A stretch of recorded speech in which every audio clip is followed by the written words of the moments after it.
Hi கியூட்ஸ். நம்ம வீட்டில் இன்றைக்கி கோழிக்கறி குழம்பு எப்படி செய்யலான்னு பார்க்கலாமா? 1/2 கிலோ கோழிக்கறி எடுத்துகிட்டு அதுக்கு தேவையான வெங்காயம், தக்காளி, கொத்தமல்லி தழை, மிளகாய் 4 எடுத்துக்கோங்க. தேவையான தயிர். இப்போ கோழிக்கறியை நல்லா வாஷ் பண்ணணும். வாஷ் பண்ணிவிட்டு மஞ்சத்தூள், உப்பு போட்டு கொஞ்சம் வாஷ் பண்ணிக்கோங்க. அதனுடைய ஸ்மெல் விடக்கு ஒன்றும் அடிக்காது. மட்டனாக இருந்தாலும் கோழியாக இருந்தாலும் மஞ்சத்தூள், உப்பு போட்டு கழுவுனா ஹைஜீனிக்கும் கூட நல்லாவும் இருக்கும். நல்லா 2 தண்ணி கழுவி எடுத்துகிட்டு குக்கர் அடுப்பில் வச்சு 2 ஸ்பூன் எண்ணெய் ஊற்றிக்கிங்க. நான் அன்றைக்கி தேங்காய் எண்ணெய் தான் ஊற்றிருக்கேன். தேங்காய் எண்ணெய் 2 ஸ்பூன் விட்டுட்டு அதில் தேவையான ஸ்பைசஸை நம்ம ஆட் பண்ணிக்கணும். அன்னாசிப்பூ 1, 2 கருவா போட்டுக்கோங்க, 2 கிராம்பு போட்டுக்கோங்க, 1 ஏலக்காய் போட்டுக்கோங்க. ஸ்பைசஸ் ஸ்மெல் எனக்கு ரொம்ப பிடிக்காது, அதனால் கொஞ்சமாக போட்டிருக்கேன். நீங்கள் தேவையான அளவு சேர்த்துக்குங்க. அப்புறம் வெட்டி வச்சுருக்க வெங்காயம் இருக்குல்ல, அது மிளகாய் எல்லாம் போட்டு வதக்கி விடணும். வெங்காயம் வதங்கிறதுக்கு கொஞ்சோண்டு உப்பு போட்டு வதக்குனா சீக்கிரம் வதங்கும். அதை வெங்காயத்தை வதக்கிட்டு இஞ்சி பூண்டு தேவையான அளவு 2 ஸ்பூன் போட்டுக்கோங்க.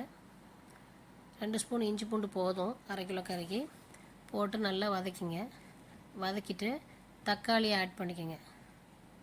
தக்காளியை ஆட் பண்ணி நல்லா வதக்கின பிறகு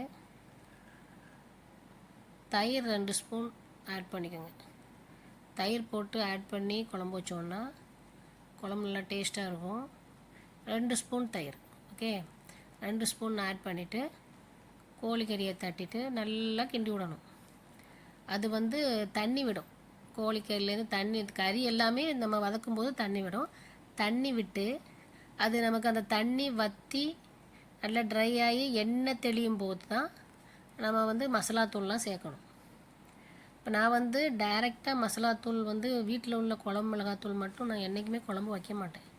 அது டேஸ்ட் இருக்காது. அதனால் ஸ்பைசஸ் தூள் கொஞ்சம் ஆட் பண்ணுவேன். என்ன ஸ்பைசஸ் ஆட் பண்ணுறேன், தூள் ஆட் பண்ணுறேன் அப்படிங்கிறத நான் கமெண்ட் செக்ஷனில் நான் பின் பண்ணுறேன். ஓகே, பார்த்துக்கோங்க.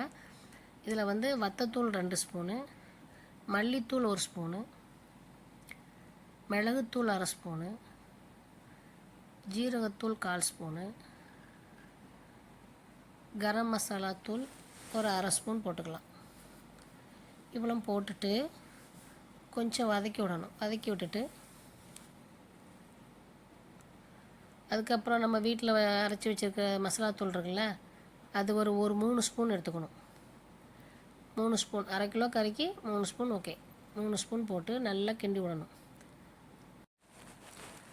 நல்லா கிண்டி விட்ட பிறகு இதுக்கு தேவையான அளவு ஒரு 2 டம்ளர் தண்ணி, தேவையான அளவு தண்ணி ஊற்றிக்கோங்க. 1/2 கிலோ கறிக்கு எவ்வளோ நமக்கு கரெக்டாக நமக்கு தெரியும்ல, அந்த அளவுக்கு தண்ணி ஊற்றிக்கோங்க. 2 டம்ளர் தண்ணி ஊற்றிருக்கேன்.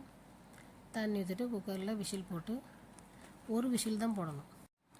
ஏன்னா நம்ம வதக்கும் போதே 70% வெந்திருக்கும். 1 விசில் வந்தபோது ஓப்பன் பண்ணால் எம்மியான டேஸ்டான கோழிக்கறி குழம்பு தயார். பிடிச்சிருந்தா ஃப்ரெண்ட்ஸ் அண்ட் ஃபேமிலியோட ஷேர் பண்ணிக்கோங்க. இன்றைக்கி எங்கள் வீட்டில் டின்னர் இடியாப்பம் கோழிக்கறி குழம்பு. வீடியோ பிடிச்சிருந்தா சப்ஸ்கிரைப் பண்ணிக்கோங்க. தேங்க்யூ.